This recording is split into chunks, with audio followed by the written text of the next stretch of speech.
Obličky sú jedným z najdôležitejších telesných orgánov, pretože nám regulujú mnohé životné funkcie. Chronické ochorenie obličiek je veľmi časté, a to hlavne u psov a mačiek v staršom veku.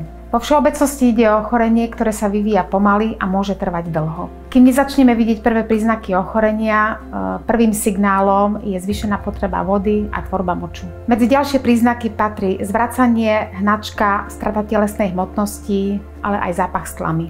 Ak máte podozrenie, že vaše zvieratko môže mať ochorenie obličiek, je veľmi dôležité navštíviť veterinára, ktorý urobí testy. Na chronické ochorenie obličiek bohužiaľ neexistuje žiaden liek, ale správnou dietou a starostlivosťou je možné spomaliť progresiu tohto ochorenia a zvýšiť kvalitu života. Dieta Specific Kidney Support znižuje záťaž na obličky, pretože obsahuje nízky obsah bielkovín, solí, vysoký obsah triomegamastných kyselín, ktoré znižujú progresiu tohto ochorenia a celkovo podporujú imunitný systém. Viac informácií nájdete na specificdiet.cz alebo na specificdiet.sk.